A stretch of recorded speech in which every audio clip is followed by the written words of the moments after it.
I am Malala, Chapter 26, 100 Questions. I wrote a new note in my pink diary, mirror. When I got my wish and the nurses brought me a small white mirror, I was surprised at what I saw. Half of my head was shaved and my long hair was gone.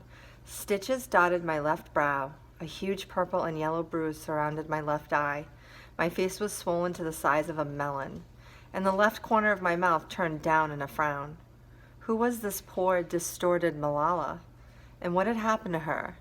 I was confused, but I wasn't upset, just curious, and I didn't know how to express what I was feeling. Now my hair is small, was all I could write. Had the Taliban shaved my head, I wondered? Who did this to me? I wrote, my letters scrambled. What happened to me? Dr. Fiona said what she always said. Something bad happened to you, but you're safe. But this time it wasn't enough. I pointed at my words. Was I shot? I wrote. I couldn't move the pencil fast enough to keep up with my questions. Had anyone else been hurt? I wondered.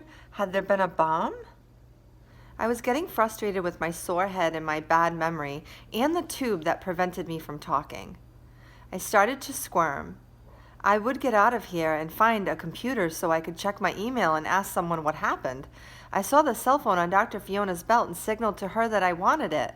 I mimed dialing on my palm, then brought the phone to my ear.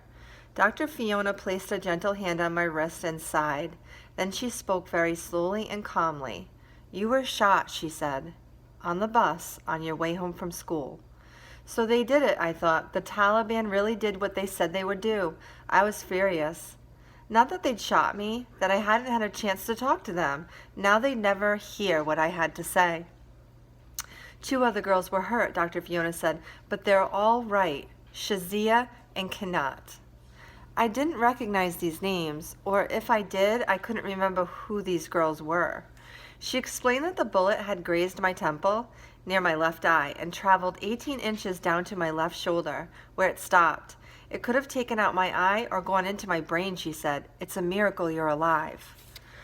I tried to speak, but remembered I couldn't.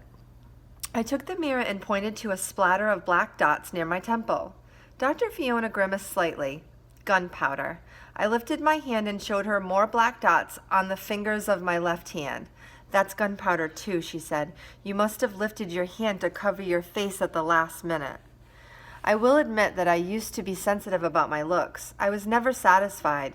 My nose was too big, I had funny black spots on my face, my skin was too dark, even my toes were too long. But I looked at this Malala in the mirror with nothing but curiosity.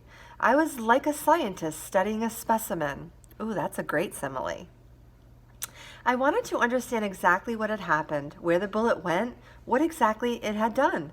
I was fascinated by what I saw. I wasn't sad. I wasn't scared. I just thought, it doesn't matter what I look like. I'm alive. I was thankful. I glanced over at Dr. Fiona. She had positioned a box of tissues between us, and I realized then that she'd been expecting me to cry. Maybe the old Malala would have cried, but when you've nearly lost your life, a funny face in the mirror is simply proof that you are still here on this earth. I just wanted to learn more about what the bullet had done. Had it passed through my brain? Was that why I couldn't hear properly? Why couldn't I shut my left eye? And what does any of this have to do with what's going on in my left arm? I had 100 questions for Fiona, but I only asked one. How soon can I go home?